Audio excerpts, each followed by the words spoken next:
오늘 같이 보실 말씀은 레위기 말씀입니다. 레위기 2장 1절부터 16절까지의 말씀입니다. 구약 148페이지입니다. 레위기 2장 1절부터 16절까지의 말씀.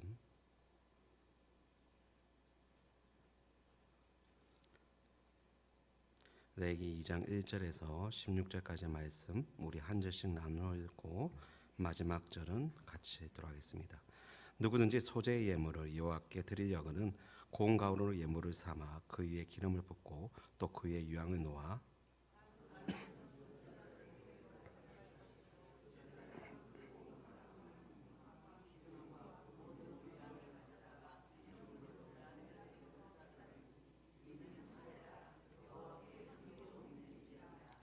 그 소재물에 남은 것은 아론과 그의 자손에게 돌릴지니 이는 여호와의 화제물 중에 지극히 거룩한 것이니라.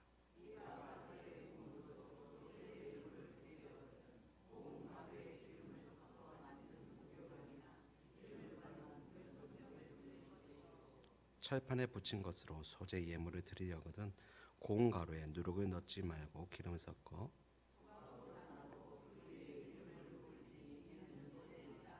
내가 냄비의 것으로 소재를 드리려거든 고운 가루와 기름을 섞어 만들지니라.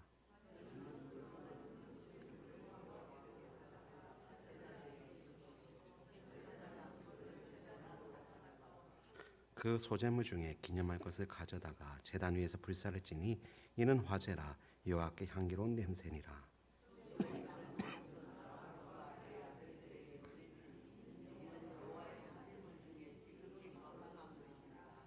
너희가 여호와께 드리는 모든 소재물에는 누룩을 넣지 말지니 너희가 누룩이나 꿀을 여호와께 화제로 드려 살지 못할지니라.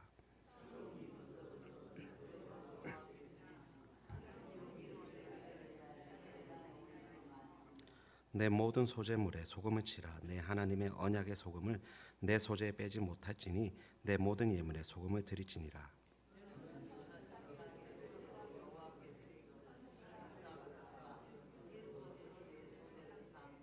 그 위에 기름을 붓고 그 위에 유향을 더할지니 이는 소재니라. 함께 있습니다.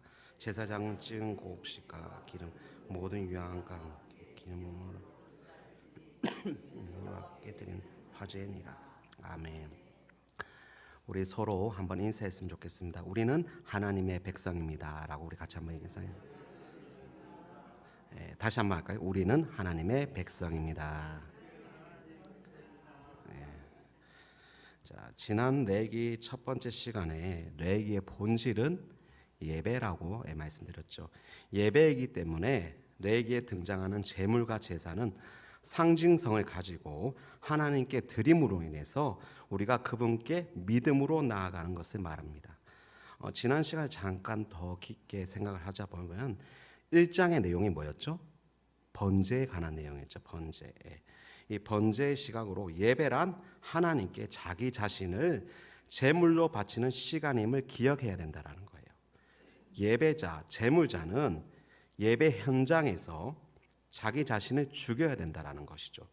짐승을 도말하고 그리고 피를 받는 과정에서 예배자는 자기 고집과 자아를 모두 조각내고 각을 내고 마음을 부숴야 된다는 겁니다. 왜냐하면 제물과 자신을 동일시하게 여겨야 된다는 것이죠. 자신의 더러운 그 내면을 씻어내는 과정으로서 내장 씻기와 정강이 손질을 해야 합니다. 그리고 나서 자신을 하나님께 온전한 제물로 바치는 마음으로써 짐승을 제단 불 위에 태우는 것, 이것이 온전한 번제이고 예배자의 모습이라는 것이죠. 이것이 1장의 내용이었고 2장에서는 뭐에 대해서 얘기합니까? 소재에 대해서 말하고 있어요. 오늘 본문 2절, 9절, 12절에 보시면 소재는 번제와 화목제와 더불어 여호와께 향기로운 냄새를 드리는 제사로 기록돼요. 이 소재를 뜻하는 이 히브리어의 원어에서 단어는 미나라고 하는데 선물 조공이라는 뜻을 갖고 있어요. 이 미나라는 단어가 어디에서 쓰였느냐? 창세기에 보면 야곱이 고향 땅으로 들어가기 전에 에서의 분노를 조금이라도 누그뜨리기 위해서 자신이 따르는 그 무리를 둘로 나누고 마침내 에서를 만났을 때 형님, 내가 당신을 위해서 준비한 선물입니다 라는 그때 그 선물의 단어가 미나라는 거예요. 그래서 소제는 감사의 표시로서 상대방에게 선물의 의미를 가지고 또한 신하가 군주에게 드릴 수 있는 조공 혹은 충성의 표시를 말합니다. 이게 소제의 의미이고 또한 소제가 순수하고 온전한 순종을 갖고 있다는 것을 동시에 말하고 있는 것이죠. 또한 레기 안에서는 곡식의 제사를 칭하는 전문 용어로서도 소제의 단어가 쓰임받고 있어요. 최초의 소제 장면은 창세기 4장 3절에 보시면 가인과 아벨의 제사가 나오죠. 거기서 가인의 직업이 뭐죠? 농사꾼이에요. 그래서 곡식의 제사를 바쳤고 그것이 바로 소제라는 거예요. 자원하는 마음으로 드렸기 때문에 소제는 속죄받은 이스라엘 백성들이 하나님의 은혜에 감사하는 마음으로서 마음의 선물로서 충성을 다짐하는 의미로서 드렸던 제사라는 것이죠. 이게 단순하게 얘기하자면 너는 내 백성이고 당신은 나의 하나님이다라는 신앙 고백이 소제라는 것입니다. 여러분, 하나님은 우리의 하나님, 우리는 하나님의 백성임을 분명히 기억해야 될 것입니다. 2장에서 소제에 관한 명령은 이 네 가지 단락으로 나눌 수 있는데 1절에서 3절은 일반적인 소제에 관한 규정이고 4절에서 10절은 소제의 종류에 대해서, 그리고 11에서 13절은 누룩과 소금에 대해서, 그리고 14에서 16절은 첫 열매 소제에 관해서 기록되고 있어요. 피가 없는 유일한 제사이기 때문에 고운 곡식 가루를 기름과 유황과 소금을 섞어서 불살라 드리는 것이 소제의 특징이고, 레기 1장에서 이 번제에서 흠없는 수컷, 가장 좋고 구별된 동물을 여호와께 드려야 하는 것처럼 소제에서도 최고로 좋은 고운 가루를 여호와께 드리라고 명령하는 것이죠. 창세기 18장에 보시면 아브라함의 아내 사라가 손님을 위해서 음식을 준비하는 장면이 나오는데 그때 사용된 밀가루, 동일된 이 정성된 밀가루를 말하는 거예요. 최상품의 밀가루를 말하는 겁니다. 우리나라 성경에서 이게 고운 가루라고 나오지만 최상의 밀가루입니다. 그 맷돌에 빻은 밀가루를 체에 걸러내고 체에 걸러낸 거를 또 구별해서 만들어낸 가루예요. 그렇기 때문에 엄청나게 좋은 밀가루라는 것이죠. 그런 밀가루를 드린다라는 거, 내 안에 하나님께만 드린다라는 마음이 있을 때 가능한 것이죠. 오늘 말씀 레기 2장 1절의 말씀 우리 같이 함께 읽어볼까요? 시작. 누구든지 소제의 예물을 고운 가루로 예물을 삼아 그 위에 기름을 붓고 또 그 위에 유황을 놓아. 자, 본문을 보시면 고운 가루 위에 기름을 붓고 유황을 놓는다라고 기록하고 있어요. 최상품인 밀가루에 올리브유를 놓고 그리고 그 위에 향을 얹혀서 준비했다라는 것이죠. 성막의 세계를 저서하신 이 김경렬 교수님에 의하면 이 유황은 주로 아라비아 지역에서 자생하는 보스웰리아라는 나무에서 그 진액을 채취해서 만든 딱딱한 향품이었다라고 말해요. 초 같은 향품이에요. 신약 성경에서 아기 예수님께 드렸던 예물 뭐였죠? 황금과 몰약과 유황이었죠. 그만큼 귀한 것이고 황금과 견줄 만한 비싼 향품이었다는 거예요. 이 유황을 놓는 이유가 무엇일까요? 유황기름, 이 올리브유는 언약적 충성을 상징하는 것뿐만 아니라 하나님이 주시는 기쁨을 상징하기 때문이에요. 때문에 제물에 기름을 붓는다라는 건 제물을 드리는 예배자가 기쁨을 주시는 하나님 당신만을 원합니다. 나는 당신의 백성이기 때문입니다라는 그 고백을 같이 안고 있는 것이죠. 또한 유황을 놓는다라는 건 이 재물의 품격을 높일 뿐만 아니라 밀가루가 잘 탈 수 있는 역할도 했다라는 거예요. 즉 고운 밀가루 위에 향기로운 냄새를 내기 위해서 고가의 유황을 놓았다라는 것입니다. 기름을 밀가루 위에 부으면 아래로 스며들잖아요. 그리고 그 밀가루를 제사장이 손바닥으로 한 움큼을 풉니다. 그리고 제단에 올라가 태워요. 이때 기름이 스며들고 있고 그러기 때문에 밀가루가 잘 타는 것이고 유황이 놓여 있기 때문에 하나님께 향긋한 냄새가 올라가게 되는 것이죠. 태워진 이 소재는 이는 화제라 여호와께 향기로운 냄새가 된다라는 것이죠.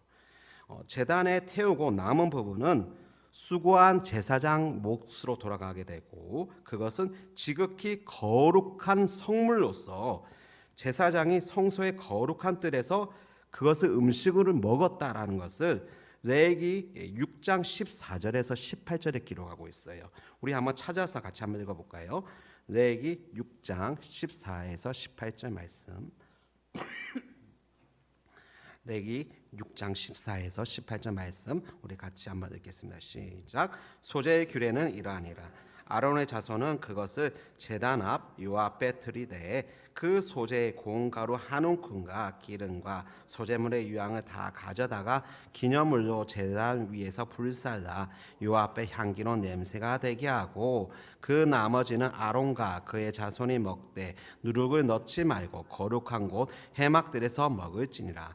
그것에 누룩을 넣어 굽지 말라. 이는 나의 화제물 중에서 내가 그들에게 주어 그들의 소득이 되게 하는 것이라. 소제제와 석건제 같이 지극히 거룩한즉 아론 자손의 남자는 모두 이를 먹을지니 이는 여호와의 화제물 중에서 대대로 그들의 영원한 소득이 됨이라. 이를 만지는 자마다 거룩하니라. 자, 여러분 하나님께 드린다라는 거 매우 중요합니다. 번제이든 소제이든 하나님께 드린다라는 것이 중요하다라는 거예요. 왜냐하면 하나님은 이미 우리에게 주셨고 그것을 인정하는 것은 하나님 백성만이 가능하다라는 거예요. 드린다라는 거, 이게 고르반이라고 하는데 온전히 드렸다라는 거예요. 여러분 하나님께 드릴 때 기쁨을 누린다라는 건 하나님 관계가 나와 온전하게 된 거고 그리고 신실하다는 증거이고 즉 내가 하나님의 백성이었다라는 것을 확신할 수 있는 것이죠. 하나님께 드리는 거 여러분 이것에 대해 우리가 스스로 의를 가지고 우리 것이라고 자랑하면 안 되는 것입니다. 여러분 이 세상의 창조물은 누구 것입니까? 하나님 거예요. 하나님이 모든 것의 주인인 거예요. 우리는 마치 종처럼 주인이 맡긴 것을 잠시 맡아서 운영하고 보관하고 있을 뿐이죠. 그렇기 때문에 주님께 드린다라는 건 원래 주님 것을 돌려드린다. 즉 하나님의 주권과 하나님의 전능하신 그것을 인정하고 고백하는 것이 고르반이라는 거예요. 그렇다면 온전한 고르반, 온전한 드림이 무엇이냐? 누가 가능한 것이냐? 하나님의 백성만이 가능하다라는 거예요. 하나님은 기쁨으로 드린 거에 대해서 기뻐하시고 배로 은혜를 주시길 원하시는 것이 하나님입니다. 믿으십니까? 세상 사람들은 준 것만큼 준다라는 이런 입장 개념이 있죠. 그런데 하나님은 우리가 드리기 전에 이미 우리에게 셀 수 없는 은혜를 주셨어요. 여러분 이 사실을 항상 기억하고 고백해야 되고 그것을 믿음의 발판으로 삼아야 됩니다. 여기에 여러분 소재의 의미가 담겨 있는 거예요. 자신이 가진 모든 것이 하나님께 속해 있다. 그것을 인식하고 고백하는 것. 이게 소재의 본 의미라는 것이죠. 하나님의 그 관계가 깊어지면 깊어질수록 재물을 드릴 때 감사와 기쁨 또한 커질 수밖에 없는 이유인 거예요. 반대로 하나님의 관계가 얇아지고 없어지는데 그냥 드린다라는 건 결국 사람들에게 보이기 위해서 또는 자신의 그 종교적인 욕구를 채우기 위해서 드린다라는 거예요. 이것은 온전한 드림이 아니에요. 이러한 드림은 기쁨도 감사도 없는 것이죠. 일전에 제가 사역한 교회에서 주보에 헌금한 명단은 기재하지 않고 강단에 이렇게 꽃꽂이나 단체 선물만 기재를 했었어요. 하루는 이제 주보를 담당하는 그 사무 간사님이 계셨는데 그 간사님이 실수로 다른 분의 이름을 꽃꽂이 했던 다른 분의 이름을 기재해서 주보가 나간 거예요. 그래서 그때 꽃꽂이를 헌화했던 그 한 권사님이 사무실에 들어와가지고 소리를 지르고 자신이 사온 꽃을 집어 던지고 막 난리가 났었어요. 내가 한 것을 아무도 몰라준다는 게 말이 됩니까? 라고 난리가 쳤었어요. 여러분, 헌물이든 헌금이든 하나님께만 드린다라는 것이 중요한 겁니다. 중요한 것은 하나님께만 드리는 거예요. 하나님께 드린다라는 건 의무감이 아니라 즐겁고 기쁜 마음으로 드려야 되는 것이고 하나님만 드러나기 원해야 되는 거예요. 구약 예배 가운데 가장 중요한 시간이 언제인지 아십니까? 회중에게 말씀을 전할 때, 두루마리 성서를 봉독할 때, 구약 예배 가운데 최우선의 목표와 이슈는 하나님께 연락되었는가 안 되었는가요? 하나님이 받으셨는가 안 받으셨는가? 이게 가장 큰 중요 포인트였다라는 것이죠. 여러분, 내 마음 중심 모두를 하나님께 온전히 드릴 수 있는 우리 모두가 되시기 바랍니다. 오늘 본문 4절에서 7절의 말씀 같이 한번 읽어보겠습니다. 레위기 2장 4절에서 7절 같이 읽기 시작. 내가 화덕에 구운 것으로 소재 예물을 드리려거든 고운 가루에 기름을 섞어 만든 무교병이나 기름에 바른 무교전병을 드릴 것이요 철판에 붙인 것으로서 소재 예물을 드리려거든 고운 가루에 누룩을 넣지 말고 기름을 섞어 조각으로 나누고 그 위에 기름을 부을지니 이는 소재라. 내가 냄비 것으로 소재를 드리려거든 고운 가루와 기름을 섞어 만들지니라. 자, 밀가루 이 제물이 소재의 기본인데 분명한 것은 가난한 사람들에게는 감당하기 어려운 제물이었어요. 이유가 뭡니까? 아까 얘기했지만 비싼 유황 때문이에요. 그래서 따라서 가난한 사람들이 밀가루를 이용해서 다른 방법으로 소재물을 어떻게 바치는 경우를 설명하고 있는 것이죠. 익힌 곡식으로 드리는 이 소재에 익히는 방법에 따라서 세 가지로 나누어지는데 4절에 보시면 첫 번째는 실내에 있는 크고 깊은 냄비인 화덕에서 익혀 드리는 경우에 고운 가루에 기름을 섞어서 누룩을 넣지 않은 무교병이나 무교전병을 만들었었고, 두 번째는 5절에서 6절에 보시면 철판에 붙이는 경우예요. 그 철판에 붙여서 기름을 섞어서 조각을 나누고 기름 붙였다는 거. 세 번째는 7절에 보시면 냄비에 곡식을 쪄서 빵 또는 떡을 만들어 가지고 그 기름을 섞어서 만들었다라는 것이죠. 자, 이 세 가지 방법의 공통점이 뭡니까? 고운 가루와 기름이 사용됐다는 것이고 또한 누룩이 전혀 들어가지 않았다는 거예요. 오늘날 중동 지방을 포함해 사실 이 누룩 효소 같은 이 빵 일반적이고 당연한 것이죠.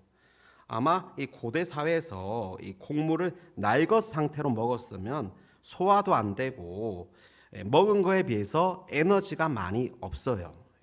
그렇기 때문에 평소에 누룩을 넣어서 빵을 발효시키면 훨씬 부드러워지고 맛도 더 좋아져서 누룩은 일반적으로 많이 사용됐다는 것이죠.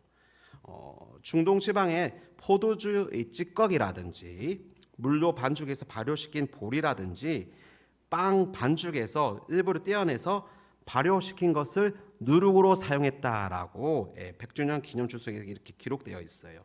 또한 중동 역사와 성서학자인 김진상 교수님 글에 이 중동빵에서 이렇게 설명되고 있는데 메타빵이라고 부르는 것이 있는데 중동 지역의 이 쫄깃쫄깃한 빵이 이 전통적인 빵이 있습니다. 이게 전통 누룩을 넣어서 만든 것인데 제일 일반적이고 대중적인 빵이라는 거예요. 그래서 부드러워서 아이들도 많이 먹는다고 합니다. 반대로 유대인들이 절기 기간에는 누룩을 전혀 넣지 않은 납작하고도 딱딱한 과자빵 맛자를 먹으면서 이스라엘 역사를 기억하고 기록한다고 해요. 이 절기 기간에는 발효된 식품을 먹지도 집에도 보관하지도 않는다고 해요. 이 기간에는 이스라엘의 슈퍼마켓이라든지 식품 가게에서 부풀린 빵은 전혀 볼 수 없다고 합니다.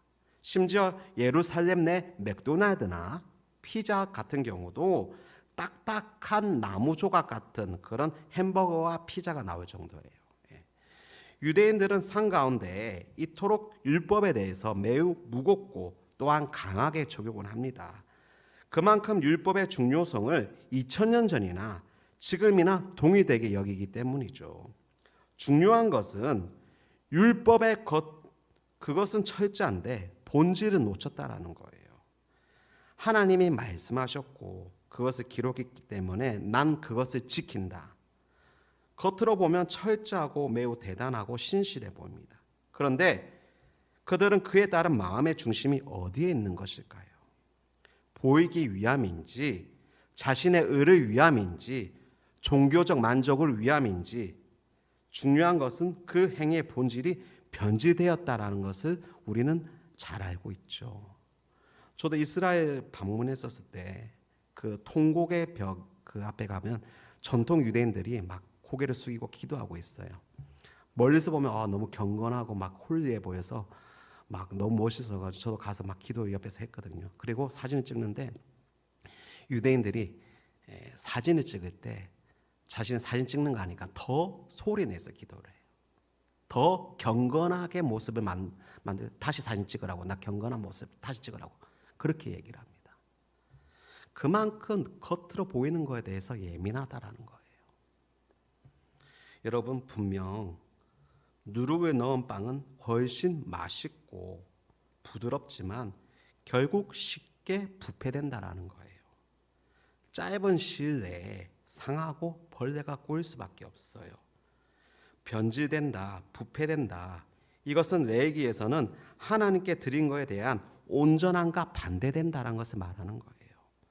누룩을 넣지 않는다. 이것은 쉽게 말해 변질되지 않은 정결한 것을 드려야 된다는 것을 말하는 겁니다. 맛 때문에, 양 때문에 누룩을 허락한다면 처음에는 괜찮을지 모르나 짧은 시간 내에 금방 썩을 수밖에 없다는 것이죠. 마찬가지로 하나님께 드림에 있어서 다른 것을 더하고 또 더하면 풍성해지고 많기 때문에 보이기 좋을지도 몰라요. 그런데 그것이 정말로 하나님이 원하시는 것일까요? 하나님은 숫자를 원하시는 게 아닙니다. 많고 화려한 것을 원하시는 것이 아닙니다. 하나님은 양, 많음을 원하는 것이 아니에요. 하나님은 중심을 원하십니다. 누룩을 넣지 말라면 하지 말아야 돼요. 그것이 하나님의 말씀이기 때문이죠. 하나님은 이 말씀의 명령의 본질을 원하고 그 마음을 원하신다라는 거예요. 누룩을 더한다라는 거, 세상적으로 미련과 그리고 염려 그리고 이익을 원하기 때문이죠. 그런 것은 하나님께 나아가는 데 있어서 방해물이고 장애인 거예요. 그리스도께서는 하나님과 인류를 위해서 자신의 모든 것을 내어주셨습니다. 누룩을 원했던 세상이지만 예수님은 그 누룩이 아니라 자신을 주셨어요. 신약 성경에서도 예수님은 제자들에게 바리새인과 사두개인들의 누룩을 주의하라라고 말씀하셨어요. 왜입니까? 이 누룩이 교만과 종교적 행위를 상징했기 때문이죠. 하나님은 그만큼 교만을 싫어하시고 높아진다는 것에 대해서 경계하셨어요. 높은 것은 여러분 오직 하나님, 그분 한 분만이 가능합니다. 그렇기 때문에 여러분 누룩을 조심하고 경계해야 된다는 것이죠. 물론 누룩이 없는 빵은 딱딱하고 맛이 없어요. 그런데 변질되거나 변형되는 것이 아닙니다. 여러분, 하나님은 경건하고도 거룩한 것을 원하세요. 내가 거룩하니 너희도 거룩하라. 드리는 것도 거룩하라는 거예요. 온전해야 된다라는 겁니다. 그래야 하나님이 받으신다라는 거예요. 하나님이 명령하신 말씀, 누룩을 넣지 말라는 그 말씀 그대로 순종하는 것이 중요하다라는 거예요. 12절에 보시면 누룩과 동시에 넣지 말라는 것도 또 등장하죠. 뭡니까? 꿀이에요. 11절과 12절의 말씀 우리 같이 한번 읽어볼까요? 시작. 너희가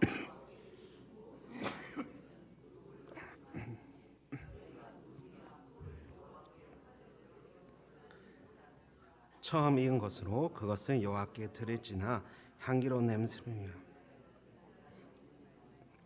자, 꿀이 무엇입니까?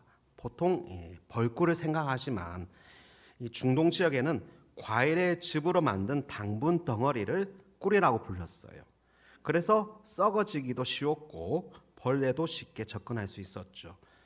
그런데 그때 당시의 시절에 설탕이라는 것을 구할 수 있는 시절도 아니고, 그래서 꿀은 매우 귀하고 부유한 사람만 먹을 수 있었어요. 가나안이 과일의 즙으로 만들어진 이런 꿀의 주산지로서 유명했지만 그렇다고 이스라엘 백성들 그 누구 아무나 쉽게 꿀을 구할 수 있는 건 아니었어요. 때문에 사람들 시선으로 봤을 때 꿀을 하나님께 드린다라는 거, 그만큼 귀하고 맛있는 것을 드리기 때문에 좋아 보일 수 있고 되게 합당할 수도 있고, 그리고 저것만 하나님이 더 기뻐하지 않을까라고 생각할 수도 있어요.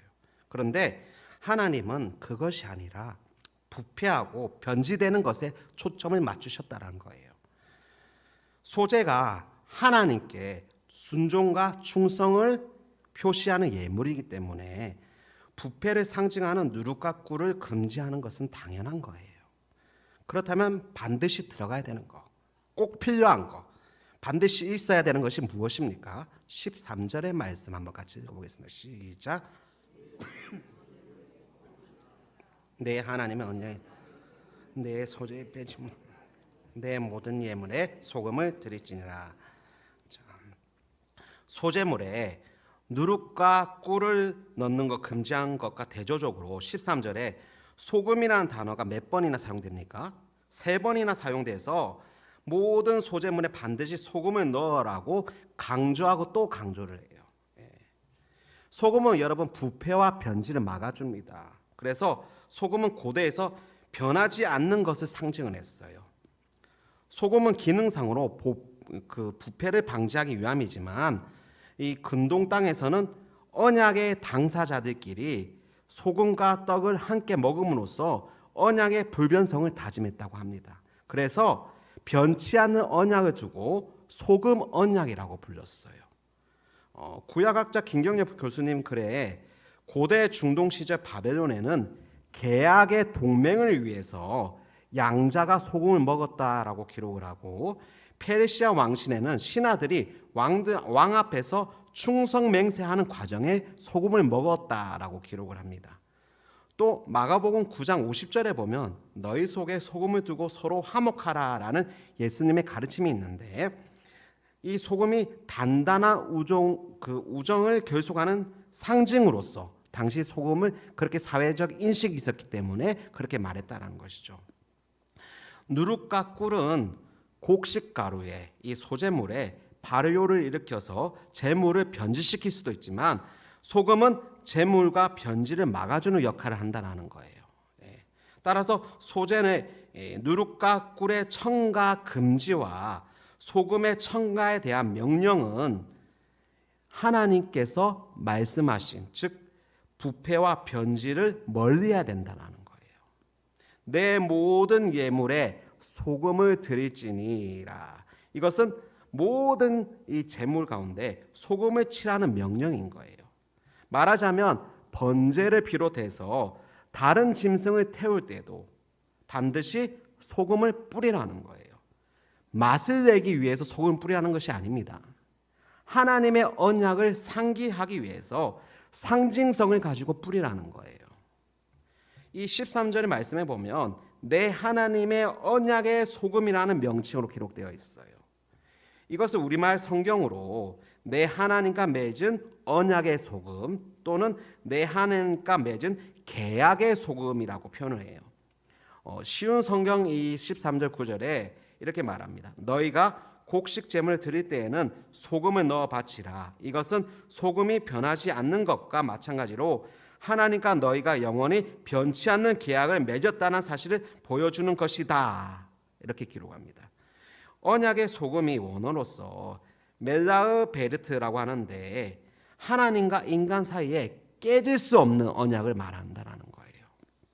그래서 제물자가 이 모든 소제물에 소금을 넣을 때 소금은 썩지 않는 방부제로서 또한 하나님의 변치 않는 신실한 언약을 기억하게 했고, 그래서 모든 제물에 소금을 뿌린다는 것, 그 의미를 각인하고 새기는 역할을 했다라는 것이죠. 여러분 생각해 보세요. 제사를 드릴 때 누룩을 넣는다고 바로 썩습니까? 소금을 넣는다고 해서 평생 썩지 않고 유지가 될까요? 누룩을 넣는다고 해서 바로 썩지는 않아요. 그렇다고 소금을 넣는다고 해서 평생 썩지는 않습니다. 왜 그런데 하나님께서 누룩을 넣지 말라고 했고 소금을 뿌리라고 했느냐? 하나님의 명령이기 때문에 그 말씀 그대로 순종하라라는 거예요. 언약 백성이 제사를 드리는 이유는 단순하게 하나님의 언약 때문이죠. 약속을 지키는 하나님이기 때문에 우리는 하나님의 약속을 믿고 행동하는 것이죠. 여러분, 하나님은 변치 않으십니다. 변하는 건 사실 우리예요. 하나님이 말씀하셨으면 순종해야 하는데 우리는 자꾸 그 말씀에 무엇을 더하고 희석하고 다르게 듣습니다. 우리는 세상살이에 살면서 달라지고 변질되어요. 하나님의 백성이면 하나님의 말씀을 들어야 되는데 세상 소리를 마음에 담습니다. 여러분, 우리는 부패하지 말아야 돼요. 변하지 말아야 됩니다. 우리는 세상의 소금이 되어서 소금으로 살아갈 수 있도록 노력해야 한다는 거예요. 예수님은 우리를 향해서 너희는 세상의 소금이니라고 말씀하셨어요. 하나님을 믿는 자들은 이 세상이 변질되는 막아주는 역할을 해야 된다는 거예요. 그런 역할을 위해서 우리 스스로가 변질되지 않도록 몸부림쳐야 됩니다. 여러분, 만약 소금이 변질되면 그 소금은 어떻게 되죠? 버려질 수밖에 없어요. 여러분 누구입니까? 아까 처음에 우리 인사했죠. 여러분들은 누구예요? 여러분들은 하나님의 백성, 하나님의 자녀예요. 그것을 잃어버리면 안 되는 것입니다.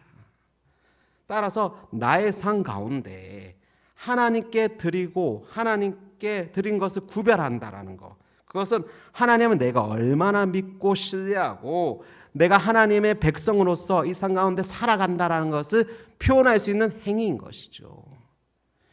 여러분, 하나님의 백성들은 그 행위, 그 모습, 그 삶의 증거가 되어서 마음과 정성을 다해서 하나님께 예배하는 것이에요. 하나님의 백성이라면 예배 드릴 때 여러분 정말 마음을 다해서 예배해야 됩니다.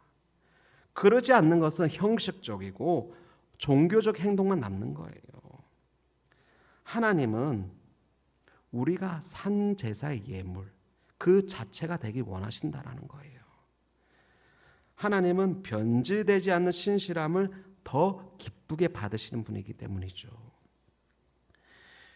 제가 지금은 꽤나 부드러워 보이고 밋밋해 보이잖아요.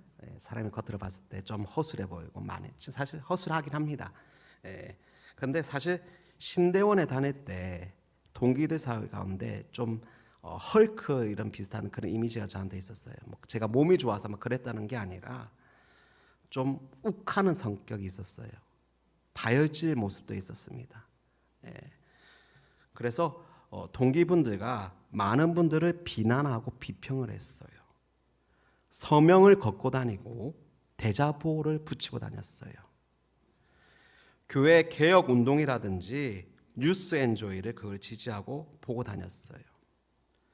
세습 문제로 또는 교회 재산을 사적으로 이용하시는 목사님들이나 돈 때문에 학교에서 언성을 높이는 분들이나 또 학교 내 정치 싸움으로 싸우시는 교수님들, 그런 모습을 보면서 참 안타까웠습니다. 그리고 화가 났어요. 그래서 그걸 풀었어요.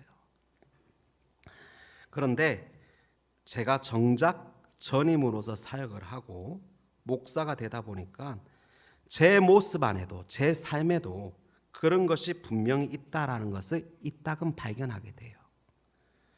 물질적으로 힘들 때 나도 모르게 욕심이 생기기도 하고, 동기가 담임이 되었다거나 혹은 큰 교회에서 다양하게 활동하는 친구들, 동기들을 보면 나도 모르게 울적되기도 하고 질투가 날 때가 있어요.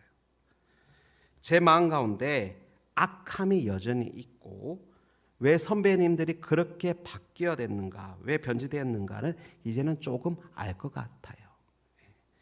변질되었기 때문에, 달라졌기 때문이라고 저는 생각을 합니다. 여러분, 소금이 달라지면, 변질되면 버림만 있을 뿐이에요. 하나님의 백성이 하나님의 백성으로 살지 않는다면 그저 세상의 헛된 이들과 똑같을 수밖에 없는 것이죠. 스스로 변하지 않기 위해서, 세상의 소금으로 살아가기 위해서 여러분 더 많이 몸부림치고 노력해야 된다는 것을 저도 매일 생각하고 매일 결심하고, 여러분들도 그랬으면 좋겠습니다. 우리 모두가 이 세상의 누룩을 멀리하고 하나님의 소금으로 인침을 받아서 자기 자신과 이 세상 모두를 거룩하게 할 수 있는 도구가 되기 소망합니다. 레위기에서 율법의 본질과 정신을 발견할 때 우리는 레위기의 중요성을 깨닫고 우리가 부정한 삶을 멀리해야 되고 정결하고도 거룩하게 살아야 되는지를 깨닫게 될 것입니다. 여러분, 거룩은 하나님의 뜻이고 하나님이 우리 가운데 원하시는 바입니다. 오늘 그리고 우리를, 교회를 변화시킬 중요한 바탕이에요. 하나님은 오늘도 이 시간에도 믿음의 고백을 하는 자, 믿음의 행위를 가진 자들, 그들을 통해서 소금 언약을 세우시고 이행하시는 분임을 믿어야 될 것입니다. 여러분, 우리는 누구라고요? 하나님의 백성입니다. 여러분, 하나님의 백성임을 기억하시기 바랍니다. 여러분들은 하나님의 백성입니다. 그렇기 때문에 여러분, 감사로서 예배를 드리고, 그렇기 때문에 감사로서 봉사를 하고, 그렇기 때문에 주님을 더욱더 사랑하셨으면 좋겠습니다. 여러분, 하나님 안에서 매일매일 하나님의 백성으로서 주님을 더욱더 닮아가고 사랑할 수 있는 우리 모두가 되시길 주님의 이름으로 간절히 축원합니다. 기도합니다. 하나님 아버지, 감사합니다. 우리 가운데 주님의 은혜가, 아버지 주의 사랑이 충만하셨음을 아버지 믿어 고백합니다. 하나님, 주님 보시기에 항상 우리가 거룩할 수 없지만 그럼에도 우리 산 자리 가운데 말씀을 붙잡고 일어서 그 거룩함을 향해 나아갈 수 있도록 인도하여 주시옵소서. 하나님을 사랑하여 교회를 사랑하고 하나님께 드릴 수 있는 우리 모두가 될 수 있도록 인도하여 주시옵소서. 아버지 감사합니다. 사랑합니다. 예수님 이름으로 기도합니다.